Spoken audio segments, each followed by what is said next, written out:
Next one is Brush Up Life. It's Brush Up Life in katakana, but you'll probably find it as rebooting, and this is a really complete opposite of The Village, right? This is what's it? It's like a happy-go-lucky.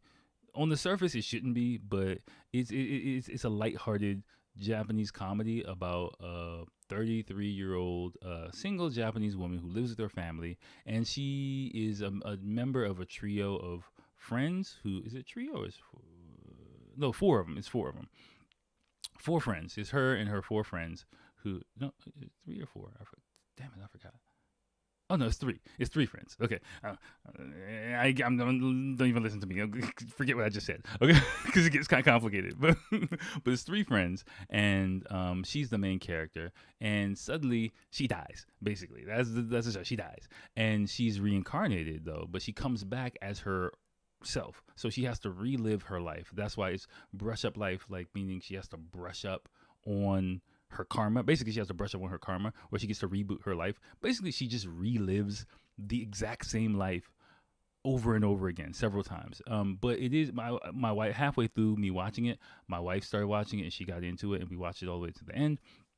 And it was a lot less eventful than I thought it was gonna be. Like, but again, it's kind of like a slice of life, happy-go-lucky. It's for Japanese women. Like, the show is for single Japanese women in their 30s, so there's not going to be a lot of drama. It's not going to be a tearjerker. It's from Japanese public TV, so it's kind of lighthearted to make them feel happy about their lives. Really, if you take that into context and understand it, it's quite an entertaining show. You know, the twists and the turns are not like huge that you would see like in a Western type of drama. They're not rocking the boat at all, right? And like me watching the show as well, I was like, yeah, this would be very different if it was an American show, because like a lot of the decisions the character makes, I'm not faulting the character at all. Again, I understand the context of the show and who it's made for, but I was just like, yeah, it would be totally different if this was like a Western show or an American person, because like she just really relives the exact same life. She keeps all of the previous knowledge, so she's like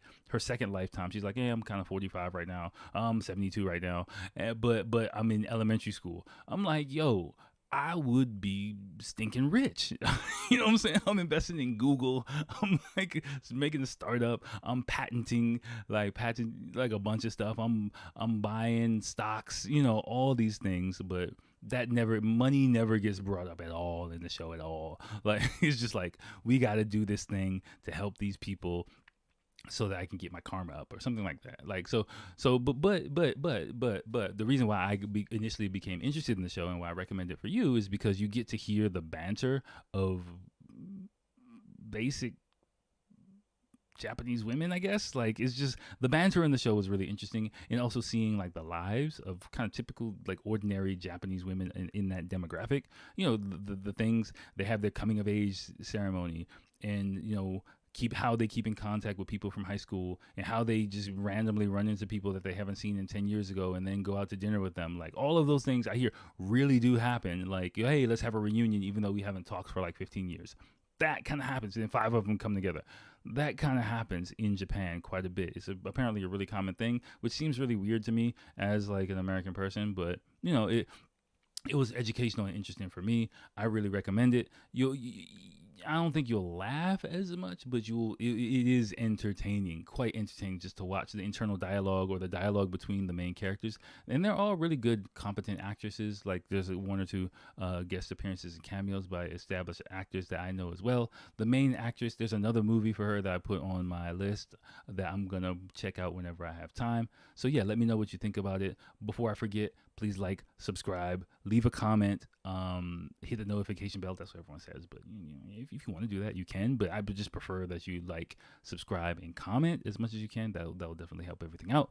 And if you're listening on audio, go to YouTube right now and check it out. Okay. Okay. So yeah, that's Brush Up Life, or rebooting. Again, I recommend it. If I had to give it a score, I would give it. Again, I don't do sevens. Kevin Samuel said never do 7 on a scale from 1 to 10. So I would give it an 8. I'll give that an 8 too, just for the people that's for and what it does. It's really interesting, right?